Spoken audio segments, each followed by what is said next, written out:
शरद पूर्णिमा व्रत कथा। आश्विन महीने में पड़ने वाली पूर्णिमा को शरद पूर्णिमा के नाम से भी जाना जाता है। इस दिन की पूजा को कई स्थानों पर कोजागर पूजा के नाम से भी जाना जाता है। इस दिन स्त्रियां अपनी संतान की खुशहाली के लिए व्रत करती हैं, इसलिए इसकी कथा भी संतान प्राप्ति और उसकी रक्षा से जुड़ी हुई है। व्रत के दिन इस कथा का पाठ करना जरूरी माना जाता है।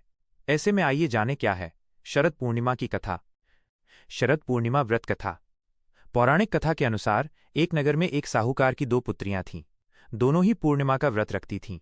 बड़ी पुत्री व्रत पूरा करती थी, लेकिन छोटी पुत्री व्रत को बीच में ही अधूरा छोड़ देती थी, जिसके कारण छोटी पुत्री को संतान प्राप्ति में दिक्कतों का सामना करना पड़ रहा था।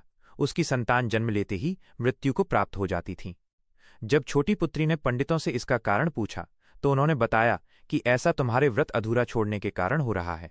वहीं इसका उपाय पूछने पर उन्होंने बताया कि यदि तुम पूर्णिमा व्रत को पूरे विधि विधान के साथ करोगी तो निश्चित ही तुम्हें संतान की प्राप्ति होगी। पंडितों की सलाह पर उसने पूरे विधान के साथ पूर्णिमा का व्रत पूरा किया, जिसके परिणाम स्वरूप उसके यहाँ बेटा हुआ। लेकिन कुछ समय बाद वो भी मर गया।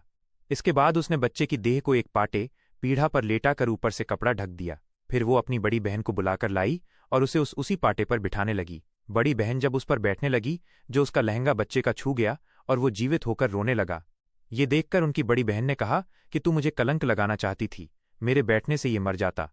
इस पर छोटी बहन ने उत्तर दिया कि ये बच्चा तो पहले से ही मृत था, बल्कि तेरे ही भाग्य से ये जीवित हो गया। इसके बाद दोनों बहनों ने सभी नगरवासियों को शरद पूर्णिमा व्रत की महिमा और विधि बताई।